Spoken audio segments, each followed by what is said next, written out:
Apprendre le vin. Bonjour, mon nom est Béatrice Dominé et je suis l'œnologue de Divine.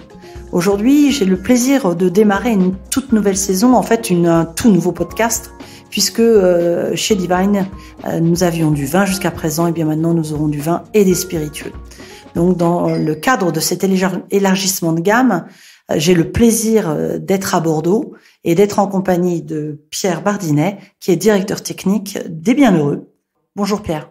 Bonjour Béatrice. Donc peut-être ça va vous surprendre. Au premier terme whisky, les gens vont avoir pensé peut-être à l'Écosse, et c'est normal parce que ils sont fort connus pour ça. Mais aujourd'hui, je crois qu'en France, on a pas mal de maisons qui élaborent des whiskies. Oui, effectivement, depuis les années 90, les Français se sont mis à faire du whisky. Il y avait une trentaine de distilleries de whisky en France en 2015. Et aujourd'hui, avec l'essor du Made in France et du local, il y a plus de 110 distilleries de whisky et plein de marques qui arrivent sur le marché chaque jour. Donc il y a un vrai boom dans le marché du whisky français. D'accord. Et donc Bellevoix, nous on a sélectionné Bellevoix rouge, mais il en existe évidemment différentes versions, je dirais. Est-ce que tu peux nous en dire un petit peu plus? Est-ce que vous avez des procédés un petit peu spécifiques sur cette élaboration? Oui, tout à fait. En fait, Bellevoix, c'est un whisky triple malt. Alors, c'est pas un nom avec lequel les gens sont souvent familiers.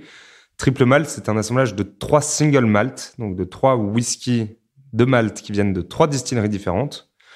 Il y a toujours un de ces single malt qui vient de notre distillerie de Berclou, en Charente-Maritime, et 2 autres single malt qui vont être comme des invités dans notre assemblage, qui permettent de mettre en valeur d'autres styles de distillation avec des spécificités régionales et de faire un assemblage des 3 single malt qu'on trouve les meilleurs en France pour faire une synthèse du meilleur whisky français. Alors peut-être un petit rappel, on parle de single malt, donc le malt, en fait c'est l'orge, c'est ça, qui a été malté, dont on a transformé un petit peu la céréale initiale afin qu'elle puisse être distillée ensuite.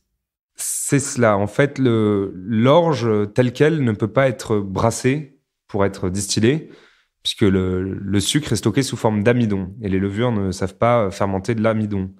Donc on fait un procédé de maltage, c'est-à-dire qu'on va faire germer les céréales d'orge, on va les faire germer, ensuite on va les sécher.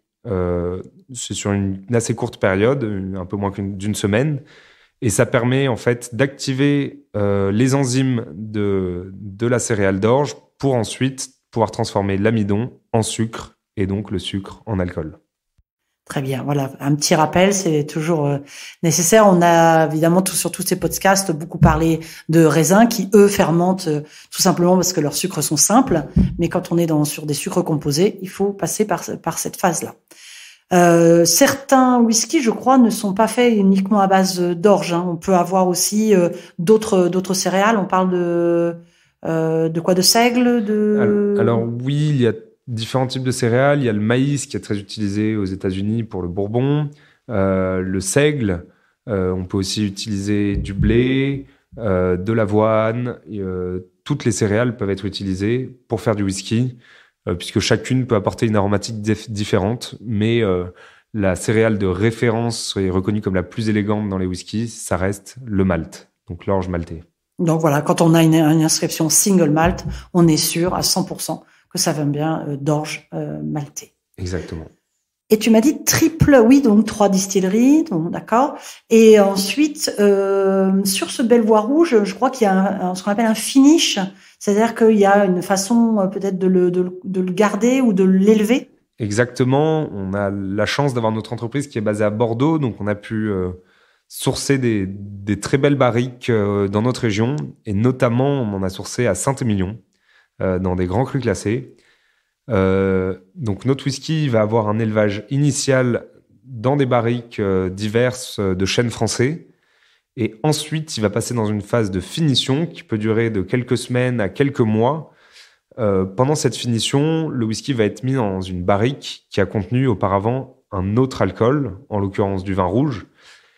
Et on va pouvoir restituer une partie de l'aromatique du vin rouge, donc de la barrique de finition, dans le whisky, et ainsi lui donner certaines notes pour créer de l'originalité. On a aussi un finish en barrique de Sauterne, par exemple. Donc à chaque fois, le but, c'est d'avoir quand même une trame organoleptique qui reste whisky, mais avec un petit supplément d'âme vin rouge pour nos barriques de Saint-Émilion, ou un petit supplément d'âme Sauterne, par exemple, pour notre finish en barrique de Sauterne. Bah écoute, tu vois, je pense que tout le monde comprendra pourquoi nous sommes partis du vin et on va vers les spiritueux. Le lien reste puisque sur ces finishes, on a un lien avec les fameuses barriques ou de Saint-Émilion ou de Sauterne. Ça fait découvrir de nouveaux arômes, ça fait découvrir de nouvelles saveurs et je suis sûre que vous aurez très envie d'en apprendre un petit peu plus sur les spiritueux très prochainement. Je vous dis à très vite. Au revoir Pierre, merci. Merci à vous.